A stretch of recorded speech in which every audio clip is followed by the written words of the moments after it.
Talk.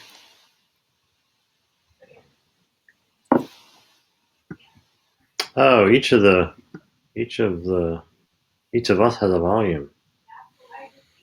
Oh, cute. Or the other two, anyway. Like I have a volume for both. Yeah, I don't have my own. I have you guys. No, I've got a mute, screen share, and a full screen. There's a. So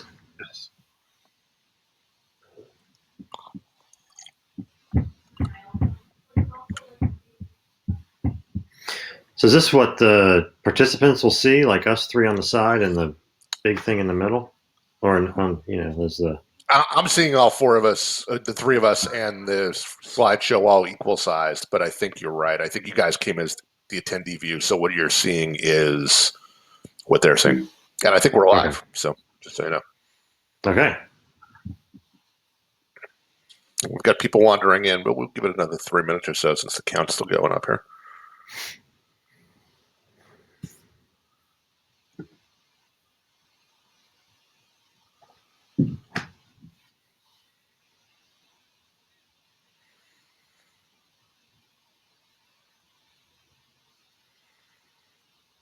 I think Ryan took down the PDF and is coming in himself. I see him there. Ryan. Hey, guys. Hey. Can you guys hear me? We can. All right. So, yeah, we're live. I'm going to send out another just kind of tweet here at 6. I'd say right at 6 or a minute or so after that. Get started. I'm going to replace my view with the PDF, and I'm going to get my ugly mug out of here. If you need anything, just message me. Will do. But yeah, I'll also, as people ask questions, I will raise them up, but we'll wait for the Q&A part to the end. But yeah, just message me, text me. I've got my phone here too. So. Okay. We were saying, Brent and I were saying earlier, if you want to, in the outline, if there are questions in each section, if you've got a relevant question before we leave the topic, feel free to pop it up then before we change. Yeah, that makes sense. Okay. Oh yeah, we'll kind of play it by ear, but yeah, fool around with push all the buttons. Right. That's why we're here. Over that end broadcast button. All right, I'm out of here. You guys have fun, but I'll still be here. All right.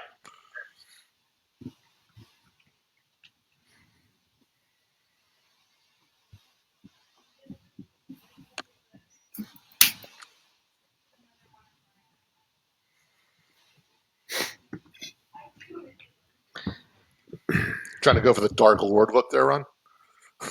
Yeah.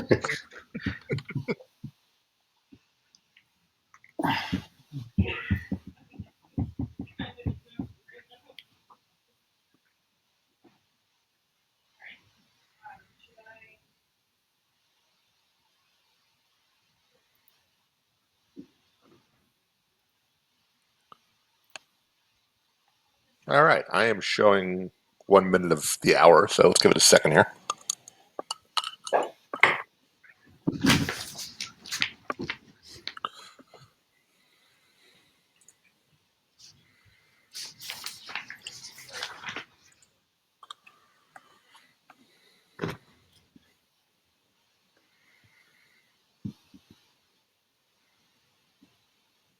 All right. Why don't we start on time?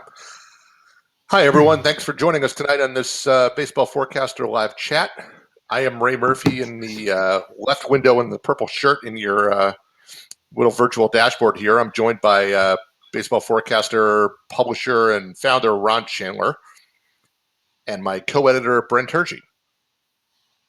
Hello. Welcome.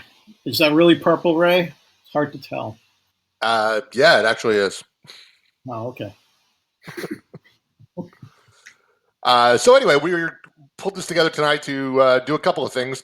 One, try and fool around with some new technology, and two, try to use the Baseball Forecaster as sort of a jumping off point here for some discussion about some of the early off-season events here and some of the things we learned in the Forecaster production process this fall. The book has been in the mail stream for, what is it, something around 10 days now, Brent?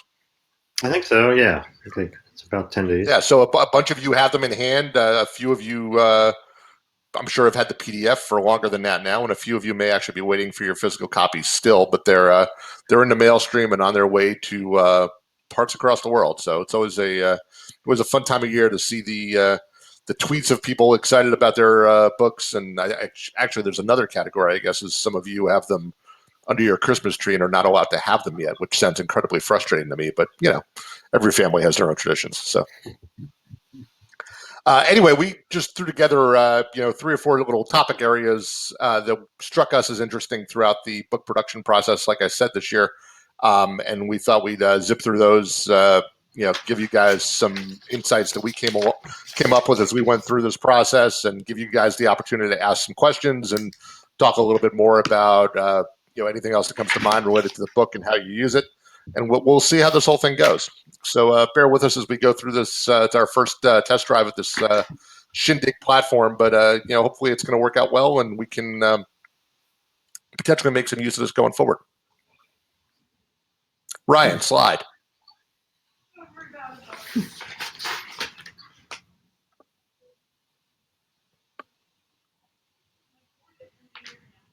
Hey, the slide's moving. Yeah. So here's an idea of what we're looking to cover here. There are a couple of essays in the abstract section of the Forecaster that I thought made a nice sort of framing device for sort of where we are in the offseason and what's going on at a macro level with our games. Always an interesting offseason topic. And so we'll dive into a couple of those essays in a little bit of detail. Then we'll jump into the player boxes, which are always popular and a cornerstone of the book. I flagged I think 4 of them for discussion here. Players that have been in the news this month for one reason or another. We can take a look at what we had to say about them in their box and how the December news cycle might be already affecting what we had to say. And then after that, we'll try to open it up for some Q&A and see how much of an interactive discussion we can get going here. All right, let's jump into the new normal first. For those of you playing along with your book, and by all means feel free to do that, the essay, The New Normal by Matt Cederholm, is on page 75 of your Forecaster. If you can make out the chart there that I excerpted into a picture for this slideshow that may or may not be visible, the point of The New Normal here was to sort of take on a look at what, how the game has changed, how our fantasy games and scoring are changing over the last few years, and what the appropriate reactions to those trends are going to be. So these tables are, Matt in this piece did 5-year scans. So we compared 2014, where a bunch of different metrics sat, to 2018. We got a slide on batters and a slide on pitchers here. Ron, I know you were sort of a big proponent of giving this essay a prominent place in the book. What strikes you on the batter side here? Well, as we know, the power's been going up, speed's been going down, batting average has been tanking over the last bunch of years, and I think my biggest challenge in looking at all this data is to try to figure out where it's going, and it's tough because we had this precipitous, this spiking of power through 2017, and then it dropped off a little bit last year. There's been a lot of talk about the baseballs since the middle of 2015. There was a change in the construction of the baseballs, and that contributed to the increase in power. And we're kind of wondering what happened in 2018 where it dropped a little bit. And I think, personally, it was a bit of an anomaly. It was kind of within more or less a range of statistical volatility that's pretty much natural. And I think it will bounce back up a bit in 2019. And it's, I think for us as fantasy leaguers, the challenge is trying to figure out whether these trends are going to continue and how to handle them. Stolen bases in particular is interesting because you still have your top level speedsters. Actually, the number of them increased last year, the 30 and 40 stolen base guys. But I think the one-trick pony guys like D. Gordon and Hamilton, they really hurt us a lot this year, and just point out how risky those type of players are. and by the same token, how potentially valuable a guy like Trey Turner could be. So we have to be really careful with the speed category. I think you need to have at least a stud. But like I wrote in my introduction this year, the impact that these studs have is it's very high impact. I had Merrifield on one of my teams and finished in first place in steals, but had Merrifield stolen 25 instead of 45 bases, I would have dropped all the way to 7th in that category. So these big time speedsters have a lot of impact. So they're worth going after. That's first pass look at these numbers. I thought one of the interesting things about this chart was in the batting average there at the end. Just the effect of that top 10% column. Just how the top batting average players are not hitting for as high as average as what they have in the past. That 310 to 320 there. I just found that pretty interesting that's on the downswing. You see kind of the low end, those guys that are less than $5 right around the same, and the overall average has gone down some, but just the swing there on those top guys and kind of how that changes having those elite players in that area. Yeah, it's a good point. I was just, as you were saying that, I was actually flipping open my forecaster as a reference point because that's what we do with this book. But I was looking at Christian Yelich's box real quick just to remember what exactly he hit last year, and he hit 326, and that to your point doesn't sound like a what we would off the cuff consider a super elite batting average. You might think Right. if I asked you for a super elite batting average, you might answer me with like a 340 or a 350. But Yelich at 326 was a huge value, a huge part of his value proposition because, as you can see there, the league average numbers are in the down in the low mid 250s, and he's given you 70 points above the replacement level at batting average, which is just an enormous contribution. Yeah. Yeah, and I think we can, you can just get, you can kind of in that way, sort of, just the recalibration, as this article talks about, being able to identify those trends and kind of at least get a smidge of an idea about how to kind of best use them to your advantage going into next year is a can be a big can give you a leg up certainly as you go into your drafts. Yeah, the other thing I love about this box is back in the home run side, the top 10% of that. Matt makes the point in the in the essay itself, but the data point is here in the box that in that top 10% for power, even though power is through the ceiling around the league in the last 5 years, the amount of power output that's coming from the top 10% of power hitters is actually lower than it was 5 years ago. And the reason for that is because the home run explosion goes so much through the player population that the percent contribution from those top hitters is lower. And that works the opposite way from, as you guys were both saying, the way the stolen bases and the average work. So, picking up your Trey Turner or a theoretically healthy Jose Altuve or something like that, the batting average and speed guys, early in your draft, or investing a $30 roster spot in those guys is entirely valid because the power is the skill that lasts later into the draft. You guys want to jump over to the pitching chart? Yeah, just one more question on the home run surge. And it's been mentioned quite often, but it's helpful just to remember that the change in the ball construction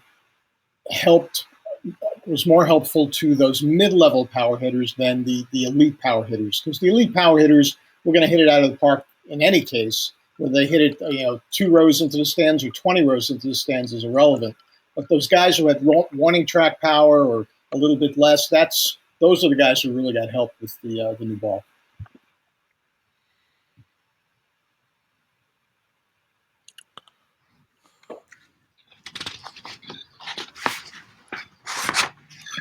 And over on the pitching chart, I actually threw two charts from the article from the essay together here. There's the pitching comparison of the top 175 pitchers here, but I also threw in the deterioration in pitcher innings thresholds because that's these two stories sort of kind of have to go hand in hand. And I know, Ron, I think it was last year in your introduction, you actually talked more about the decline of pitchers throwing 200 innings, 200 strikeouts, and that trend, as this that trend only got worse in 2018. You were actually, you didn't call it a peak last year, but it turned out to be just another data point in the things going in the same direction. Yeah, it's become more of a challenge, and I think it makes your elite strikeout artists the superstars in rotisserie right now. These are the guys who merit $30, $35, $40 bids in auction leagues, and the first and second rounders. Max Scherzer, clear first round pitcher now. It's not even an argument. It used to be, well, do you want to draft a pitcher in the first round and risk round? Now the value of a Scherzer and a Sale, and these guys far exceed the value of any individual hitter because there are so few of them that put up those type of numbers. And to have an anchor, especially one who is consistent, stays on the field, puts in his 30 starts, I don't think there's more valuable of a player in the game these days. And it earned him a cover. So that's right.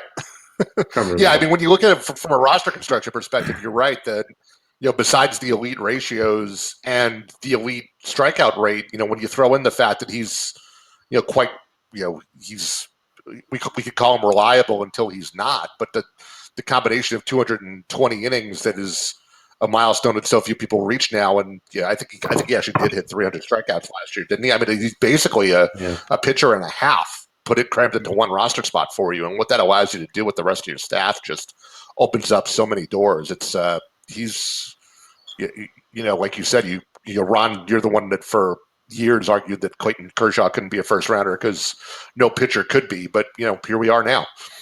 Yeah, game has changed. Yeah. And then there's some other stuff in this in the pitching chart about the saves pool, but that's sort of a separate discussion we could jump into in a moment. You guys got anything else on this chart you want to talk about? Anything striking about that? How do you handle that innings threshold where only 13 pitchers last year threw 200 innings? And heck, the thing I love about that chart is if you can see it, that fewer pitchers threw 180 innings in 2018 than threw 200 innings 5 years ago.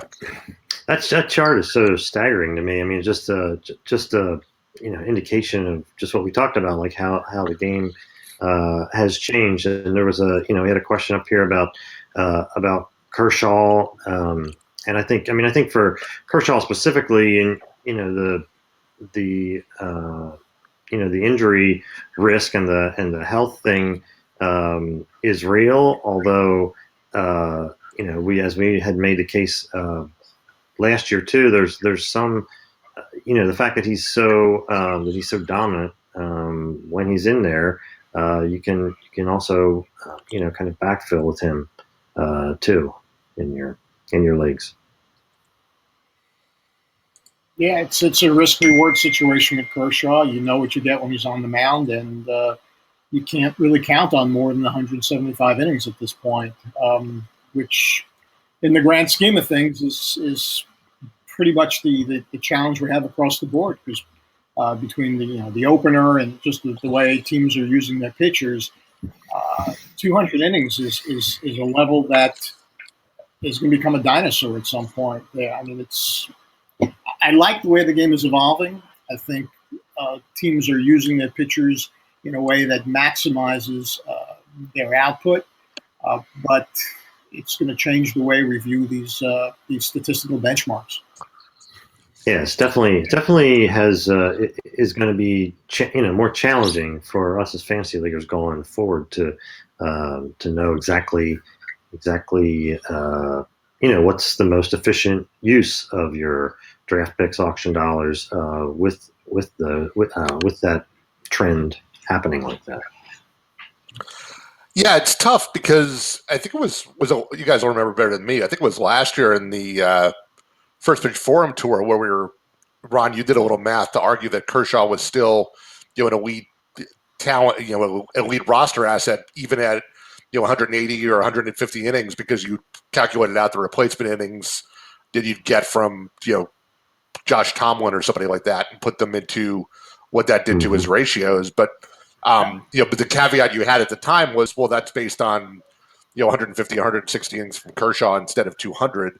But the risk was that as he gets older and back problems become chronic, you may not get 150 or 60. You may only get 100, and then the math totally changes. But I'm reminded of, I was looking at James Paxton's box or Strasburg's or somebody's. We'll get to those later. But the we make the comment several times in the book. He's great, but only make sure you pay for X innings, where X is 150 innings or whatever. And at some point, we're going to be saying that about everybody. So we got to stop devaluing people who only give you that, because that's just par for the course these days. Yeah. Between the ADL and the way teams are managing their pitching staffs now, that innings bar is going to keep dropping. Yeah, and like we've mentioned too with Scherzer or some of these Chris Sale or elite kind of pitchers. I mean, that you can, and maybe not so much for Sale, who was injured last year, but for Scherzer, Verlander, who go out and give you are one of these 200 inning pitchers.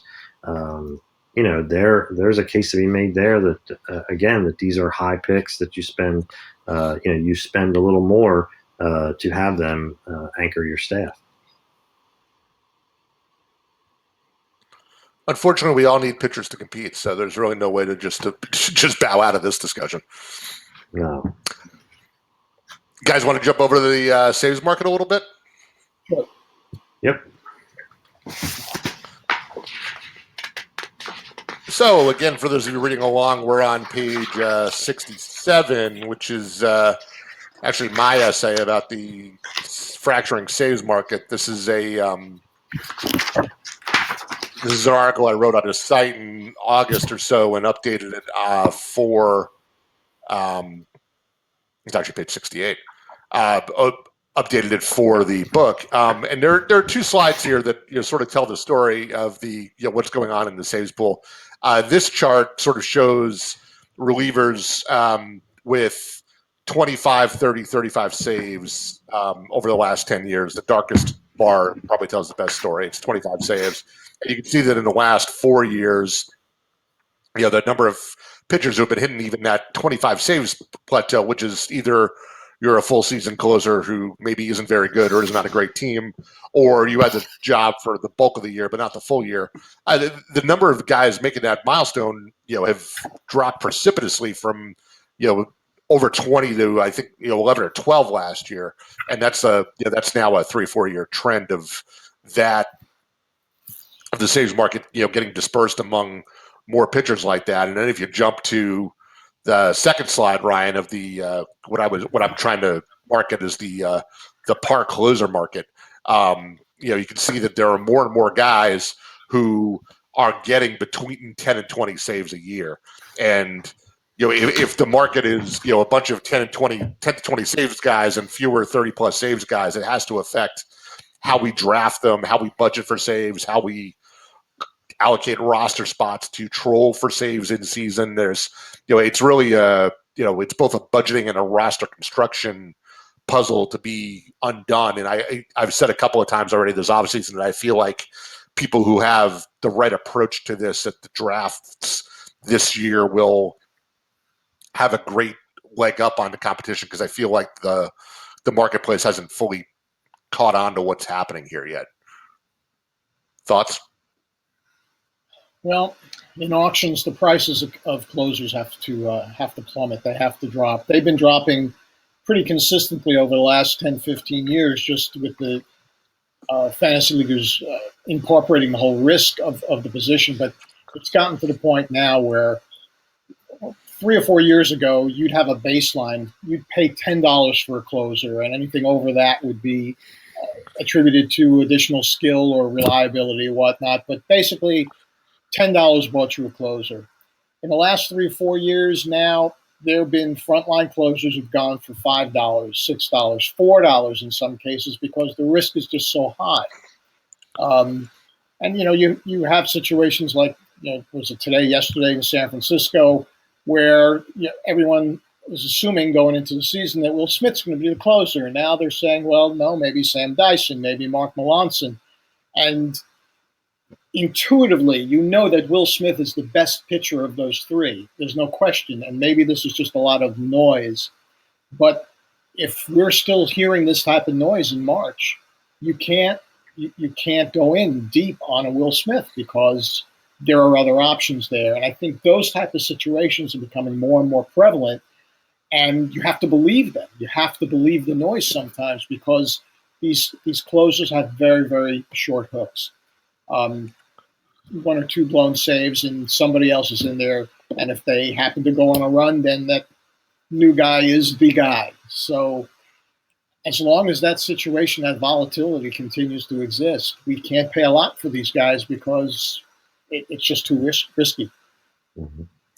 It's another, you talked about a little bit with the starters, but it's also obviously applicable here that the usage patterns that the teams are using for some of us sabermetrically oriented folk are good. Use your best pitcher in that tight spot in the 7th, but obviously then it's having ramifications on the on the saves market because it's spreading those numbers out, and so again, it's kind of I think about it in a team context too, how important it is to know what kind to know not only which players are kind of locked down, no doubters, they're going to go to them just in the 9th, but also kind of how the management and front office on what at what place on the continuum are they on between this kind of 9th inning only closer or best pitcher in the tightest spot, and then having to adjust our expectations there. And like you said, Ron, it can still be that we look at the skills and pick out the guy that has the best skills, and even then it doesn't it gets us so far, but it's still still a choice of the manager and sometimes the front office in getting those types of players to really to know how that's gonna end up. It's an interesting situation. Go ahead. I'm sorry. No, I was going to say that Brent, the Philly guy, is just coining some kind of spectrum or continuum that goes from Gabe Kapler at one end to insert stable manager at the other end. Yeah, exactly. Go ahead, Ron. Yeah, it's an interesting situation with the Mets right now because Edwin Diaz saved 57 games last year, which ordinarily would have inflated his draft price going into next season. But now with them signing George Familia, there's no guarantee that he'll even keep the job if he blows a few saves. So whereas everybody was going to go deep in with Diaz next year as the best closer going into the season, now all bets are off. Yeah, and with there are so many situations like that have even a guy like Diaz who would have, as you say, ordinarily be considered a lot closer, who now has at least a shadow of risk by him. You can't find the risk-free closer. The animal doesn't exist. For a quick anecdote, you guys will love this. I did an NFBC draft a couple of weeks ago just for fun. I literally was taking the fact that we had the forecaster and nobody else did and tried to leverage it into profit. So I jumped into a draft and it's November. Nobody knows where the saves are. There's so much roster churn to come. But then I got in a Twitter discussion last week with a bunch of guys, that we know from First Pitch Arizona, Vlad Sedler and several others, and talking about closers, and they're all saying how their plan is that they'll get an established closer, and then for a second one, they'd love to take a shot at Jose Leclerc. Take a shot at Jose Leclerc. I got to tell you, in that draft I went in, guess what round Jose Leclerc went in? 6, 7. Sixth. 6. Basically like Kenley Jansen territory. He was picked like pick 80 or something like that. It's there are like 6 guys who have the closer job unchallenged. Even though he's had the role for all of 5 minutes, he's one of them. So that's where he went. It just goes to show you that where it's tough to find safe harbor in the closer pool these days. Yeah. 6 for Leclerc, crazy indeed. Yes. Indeed. But it probably will not change in March. Mm-hmm. All right, let's jump into some player commentaries. I tried to pick out a couple of commentaries that I thought were interesting, and also, like I said earlier, deal with some players that have already been making news in December. So let's pop up a couple of these boxes. Oh, our friend Ethelberto Mondesi is top of the list. The three of us had a fascinating email thread on this one back in October or so when we were writing this box.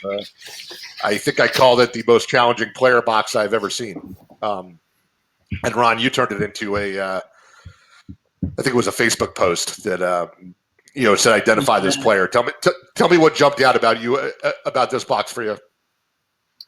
Well, it's the classic situation of a player putting up exorbitant numbers during the latter part of the season, and then his value just kind of spikes and the expectation kind of spikes, sort of like where we were last year with Byron Buxton.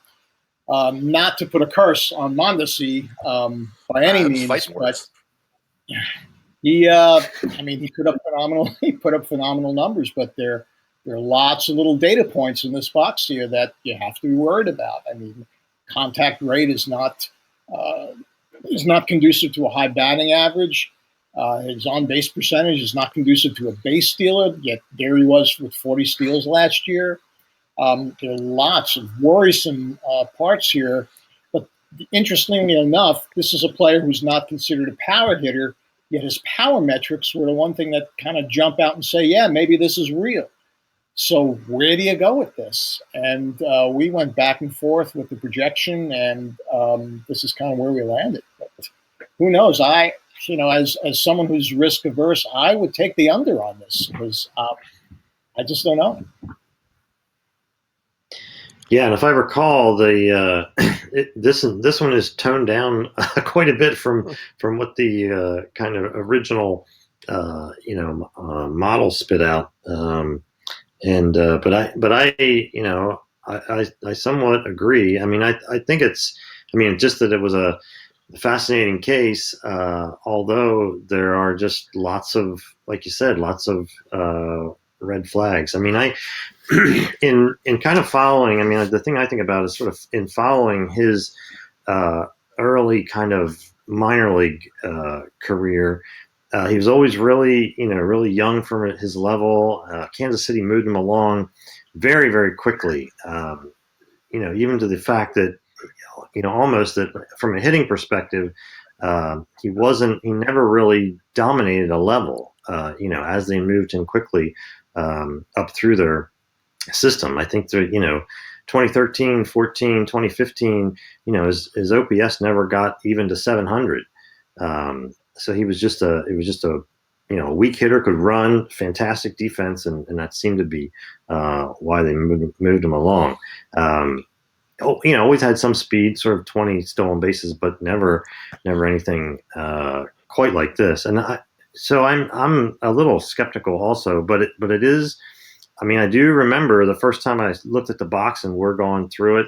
I agree that those power numbers stood out to me as something that I was surprised by, to say the least. And it's the Brent, you were the one, wasn't it? I'm sorry, wasn't it you who took a deeper dive? And what the thing that jumped out at us was one of the things that jumped out was that hard contact index, which is jumped from way below average to way above average this year, and yet we always like to deconstruct that. And if you look at his contact numbers, they're a little bit better, but not much. So what that tells you is that the gains were made in hard hit balls, and you found out that his hard hit rate was actually elite, wasn't it? Yeah, it was. I mean, it was on, in that, again, smaller sample size in the majors. I mean, it was in line with some of these huge power hitters, Joey Gallo, Harper, kind of in that range, just as far as hard hit percentage. So it's he's not making much contact, but when he does, it's or when he did, it's for real, I guess. And it's just another sort of fascinating thing.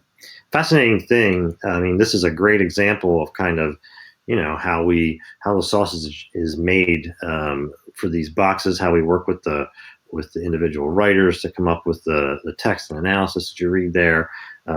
It's what it is. It is really a good example of how we go through and massage those and just attempt to come out with a baseline projection, at least for the book anyway, as much as we can in October, to give us a sense of what to expect for the next year.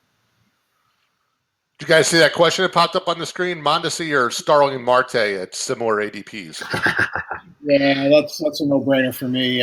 Marte's got the track record, and steals are precious. And Mondesi, we just don't. He's a wild card. We just don't know what we're going to get. At least you know what you're going to get with Starling Marte. I 100% agree. Yeah, that would be me too. I mean, the other thing I look at this. The other thing for me, this box is just his SBO last year, 61%. I mean, that's so much screams kind of small sample size that will regress to me, and given the problems, given the struggle he has even to get to a 300 on base percentage, I just think, extrapolating those stolen bases out while there will be a pile of them. I think we need to be careful about that. Yep. I asked this question out in Arizona in May, I think, in November. What happens to all these guys between Merrifield and Mondesi and now Billy Hamilton? What happens if Ned Yost gets fired on May 15th? The green light goes away for some of them. Yeah, that's fair. It's possible. Yeah. All right, let's take a look at another player. Oh, yeah, new Braves third baseman Josh Donaldson. Page 95 in your programs. So Donaldson got, what did he get, $23 million or something for 1 year? After playing like 35 games last year or something? Mm-hmm. What an age we live in.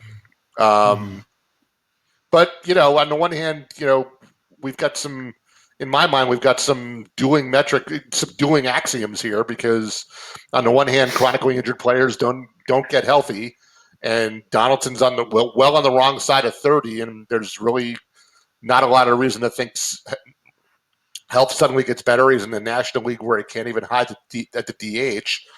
But on the other hand, he magically got healthy in September last year and looked healthy and is not coming off of debilitating surgery or anything like that. So if he's going to start the year healthy, and $23 million is a pretty significant vote of confidence from a team that doesn't throw money around like that. How do you guys read the tea leaves here?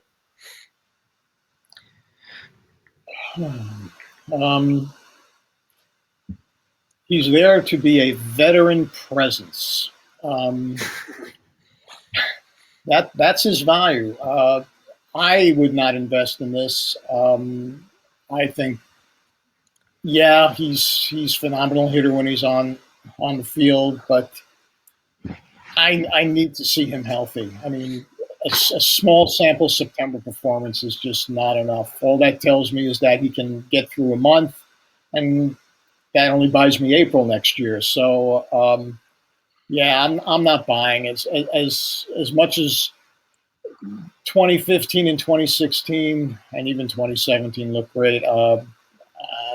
No, not for me. I mean, I'm not quite so dismissive, but I would be careful. I mean, I see. I mean, what stands out to me for sure is the contact rate has plunged the past couple of years. Now, those are the years that he was hurt more often. Which chicken or egg kind of thing. Is the injuries affecting that, or or something else? I mean, although yes, he obviously couldn't get healthy last year. There was a couple things. I mean, he does have several 550 at bat seasons not too long ago. It's 33. I mean, he's on the wrong side of 30, but it's not like he's 36, 37. So I'm not as quick to dismiss it out of hand. But I will I will be somewhat careful. I think in drafts with Donaldson because of those couple things. Our early projection here would have it 417 at bats. What would you take the over under on 400 at bats? I would probably take the under. That's where I was going to go when you guys were talking. I think I really like this projection. Okay. Because it's 417. I mean, in that range, you think that's yeah. That's probably about where we threw the dart in a pretty good place in October. I'm still pretty comfortable with that number. Okay. We'll check back in a year. Unless we're wrong. All right, let's jump over to pitchers. Carlos Carrasco was briefly involved in some trade rumors earlier as the Indians figure out how they're going to retool their roster and figure out how to afford all their good players and those kind of first world problems. And then they turned around and gave Carrasco an extension and decided they were going to build around him. According to what we wrote in this box, that was a pretty good decision. Yeah, I still hate him. I drafted him last year and traded him at the break. So that first half line is what I had, and that second half line is what somebody else had. I traded him even up for Chris Bryant, sort of like a challenge deal because they were both on the DL at the time. But, that was not a good trade. But, yeah, he's, clearly a talented pitcher, and the second half is pretty much what. Second half is otherworldly. Jeez. Yeah. Yeah. And and here's a guy too that up until 2018 and 2017, you couldn't rely on him either injury wise. He still has the D health grade here for us. But I know he was one that when the box came through and the first time I saw it, I was like, wow, he almost had 200 back-to-back seasons that way, 200 innings pitched. And, back to the whole starting pitcher discussion we had about how rare those are. And he, and just how solid those control and dominance numbers, they're backed up by, excellent first pitch strike and swinging strike rate. He still throws hard. I think. Maybe it's me, but I have been guilty of kind of undervaluing. I think what Carrasco has done, and that's definitely something that stood out to me when this came through. Just how just how solid of a profile this is, especially in light of what we're talking about with the 200 inning, 200 strikeout guy, dwindling away. Yeah, that's 400. I'm doing quick math here. That's 460 strikeouts in the last 2 years or something like that. That's there probably are not that many guys that have that number after Scherzer with Sale missing half a season and some of the other guys you put in there just not getting enough innings to qualify for that. He's probably I mean, he's certainly top 5 in 2-year strikeout rate, right?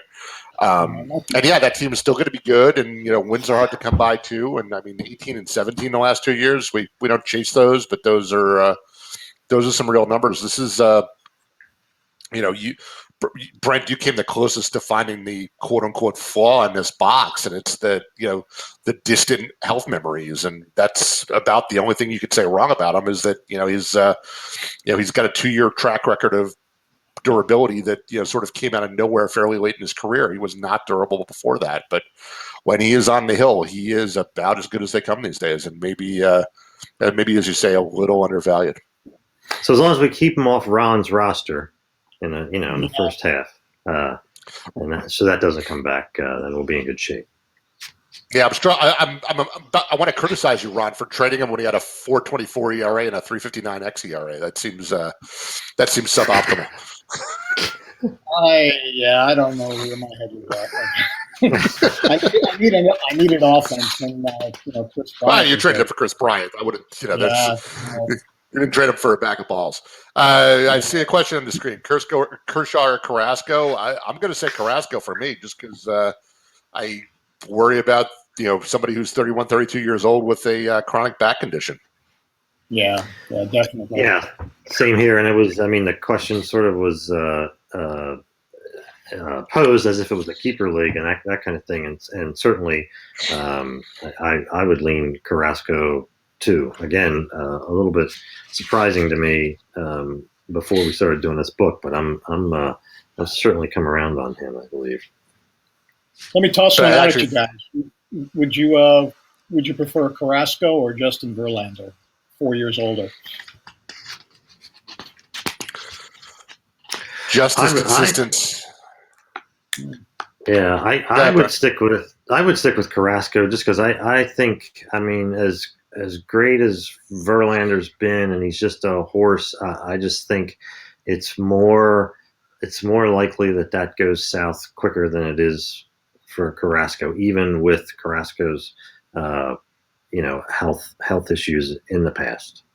Yeah, it's close, but I would agree with you. Yeah. Yeah, I agree. Close. Yeah, I agree that it's that it's close, but it's it's good for different reasons and that kind of thing. Yeah.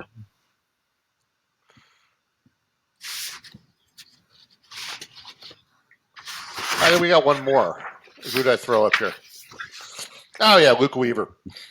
So Luke Weaver was, I think, a pretty popular pick this time last year, and then he was positively terrible for the entire 2018 season, and now finds himself traded for Paul Goldschmidt, and now he's going to be pitching in Arizona, which is notable because I updated our park factors at Baseball HQ last week, and pitching in Arizona is not the bad news it used to be. That is now, at least based on 1 year's worth of data, that's a legit pitcher's park now, thanks to the humidor. But Luke Weaver may have more problems than a pitcher's ballpark can help. You guys see much in the way of hope here, or any idea what Arizona was chasing other than not wanting to pay Paul Goldschmidt for another year? Well, I think they were chasing, like any of us do, kind of guys coming off down years that they still believe in, and certainly. I was one and had Weaver on at least one team, maybe more, because I believed in the metrics, and then it was a problem of not recognizing it, that it wasn't there quick enough and hanging on to him longer than I should. But the control really stuck out to me when I look back last year, just the extra amount of walks that he has, and there's just not a lot of, doesn't seem to be a lot of wiggle room in that skill set. Gives up, about on average number of line drives. Swinging strike rate is now below average, given how that's going up in the game today. Right at average as far as first pitch strikes. So I think it's, I think we got it again for him. Got him pegged just about at a league average, sort of 4 ERA, 1.37 WHIP pitcher going forward, and I think that's I think that's while he's 25 and athletic and could put it together like the box says. I think the limited upside here, kind of taints his overall profile for me. Ron, can I get you to talk about recency bias? Yeah, I suppose. Part of the problem with his line in 2017 is that a lot of that was driven by a really good second half. I mean, a really good second half, especially when he was promoted.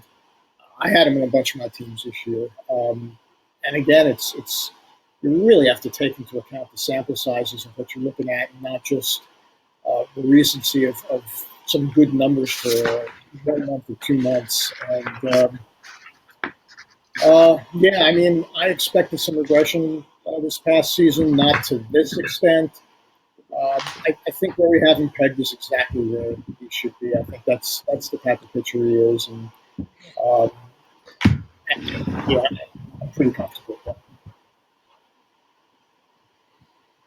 Okay. Question on the screen from should we be similarly cautious with Herman Marquez because of his big second half? Do we have sample size concerns there, or as we all frantically flip our book to Herman Marquez here? Yeah, I mean he was pretty awesome. That's a great question because he was incredibly awesome in the second half, especially. I mean, I know Ryan Bloomfield, who's behind the scenes helping us tonight, has some Marquez love. Shout out to Ryan.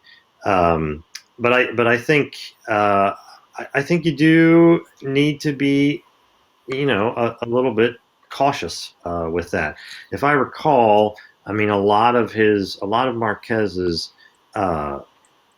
just about every supporting metric was up in the second half. I don't have it in front of me right now, which to me is a little bit more comforting.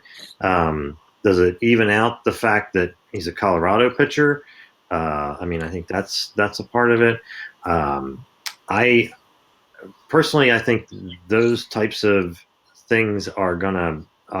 I think that probably in leagues I'm in, I'm probably not going to have many Marquez shares because I think others will be jumping on that second half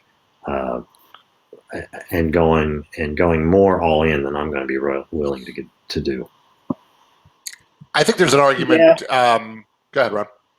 No, you go ahead. I was going to say to tease the new data element in the book. I think we haven't talked about the new piece of pitcher data we've got in the player boxes here, but I think it's relevant here, and that's velocity. And I think when you look at Marquez, the thing I like about him is, we're seeing he's showing the 95 plus velocity there, and you can see across the stat line what that does with his metrics, and in the second half how that fastball velocity played with a swing strike rate that was through the ceiling at 16%, whereas Brent earlier pointed out that Weaver has a below average swing strike rate right now and really just doesn't have a margin for error. I think Marquez's bigger arsenal, just his velocity and his ability to get swing and miss just is, makes him a different animal than a Weaver. And that does not absolve the second half concern we're being asked about, but I think that, they are somewhat different animals because of that. I've been playing this game for way too long, and I just can't get myself to buy into a Colorado pitcher. I just can't. I look at his half season, and the first thing that jumps out to me is that, well, there have been a few Colorado pitchers who had outstanding half seasons, like Billy Swift, like Ubaldo Jimenez. I just can't buy in. I'm sorry.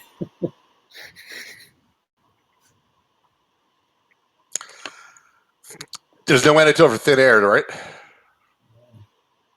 Yeah, I know it's. I mean, it's tough because again, looking. I mean, it's things went up and the ground ball rate went up a good bit too in that second half, which is, something you would technically, you would want to see there. But yeah, I'm going to be probably a bit more cautious. I mean, I think I'm going to believe in him some, but I'm not ready to go all in yet. Show me, show me a full year at Coors, near that second half level, and then I think I'll be ready. Oh, we got a Jose Ramirez question here. He's got a very good write-up in a forecaster, but are we concerned about his sort of fade the last 7 weeks of the season, and then question about second base eligibility? And the last one's pretty interesting to me just today, because I was looking at that three-way trade the Indians were involved in, and in bringing back Carlos Santana and Bowers, they've now got Santana, Bowers, and Alonso for first base and DH, and it seems like somebody's got to move there. My first thought was that it's Bowers to a corner outfield, but I wonder if the Indians know Santana better than anybody. I wonder if they go back to fooling around with him at third base and Ramirez at second a little bit if Kipnis is gone. I don't know. We'll probably hear more about that in the coming weeks. What do you guys think about Ramirez? Yeah, I mean, it's kind of early there's so much dust that's yet to settle on a lot of these roster constructs, so it's really hard to say at this point. The last 7 weeks of the season, I mean, initial thought is it's small sample size, unless we hear that some health issue that we're not aware of. Yeah, I mean, we're going on three really good seasons from him. The track record there is about just about above reproach to me.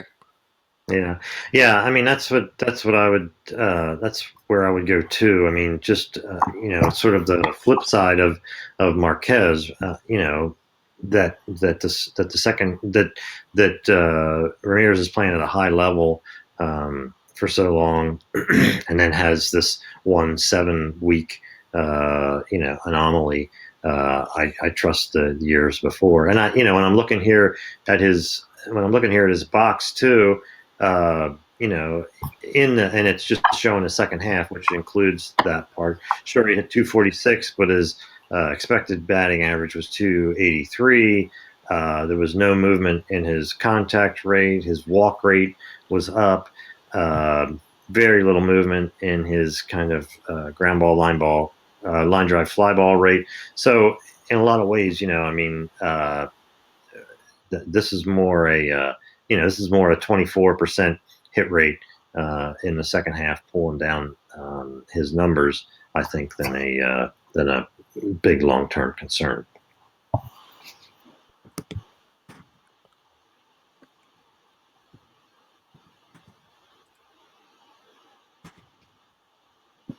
I think we might be tapped with questions there. Let me look. Ryan, we got anything else you want to pop up there?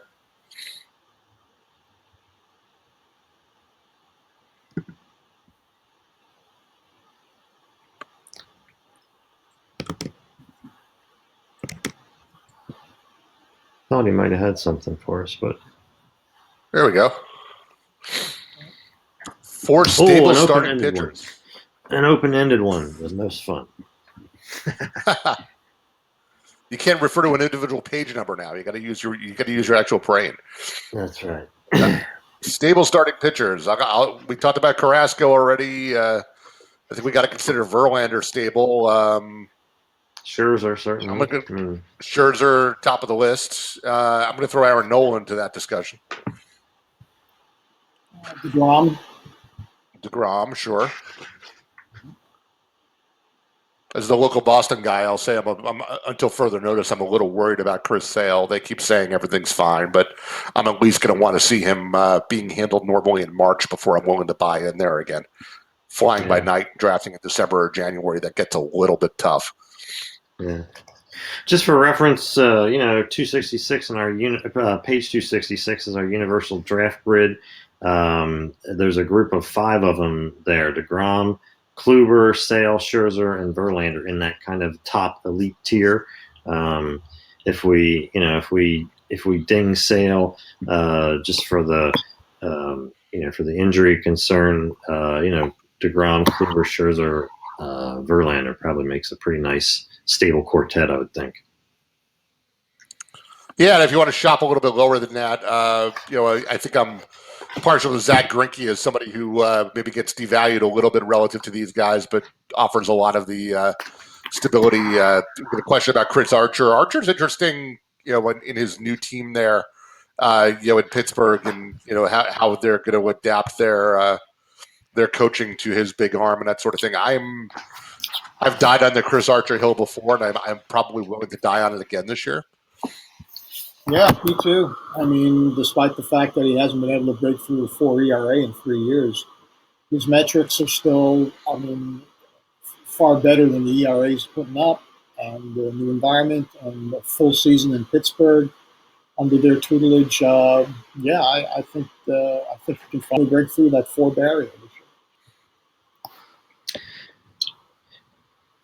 Yeah, I'm a little less. I've just seen too many of these guys in this ilk. I want to like him, just like I wanted to like Javier Vasquez and any one of a number of other guys who put up really good metrics, but year after year kind of come up short. So I'm interested because I'm a metrics guy and I believe in those. But I'm not rushing out to make sure he's on my staff at this for this year anyway. Until I see kind of that step up in performance that makes it kind of worth it. You got one more for us, Ryan? A few good seasons. What's that? Javier Vasquez had a few good seasons. Off the top of my head again.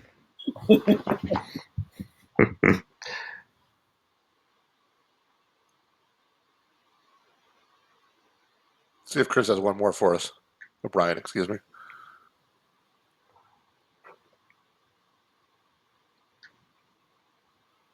I keep seeing pictures of the questionnaires changing, but everyone wants to talk about Chris Archer, or the thing is not refreshing, right? Which I think is probably more likely. Yeah. All right. Well, why don't we shut this thing down? We're coming up on the hour anyway. It seemed like it was pretty successful from our point of view. I hope the people who were in attendance feel the same way. I will endeavor tomorrow morning to try to get a real quick survey out just to ask a couple of questions of the people who joined us about video quality and whether you guys thought this was valuable and how we might use this going forward. So look for a survey in your mailbox sometime tomorrow. I will keep it brief, just a couple of questions, but those of you who took the time to join us for the hour, we would very much like to hear what you thought of the experience. Yeah, I wanted to say thank you for everyone that joined us. Many of you guys are long-time forecaster buyers, Baseball HQ subscribers. Appreciate your support and enthusiasm, and certainly, like Ray said, let us know what you enjoyed or how we could improve something like this to use for in the future for something like this or in some other format. Yep. Thanks all. We appreciate you coming out, and we hope you have a great holiday season. Exactly. Yes, Stay sure. warm out there. Happy holidays. Yep. Yes. Thank you, everybody.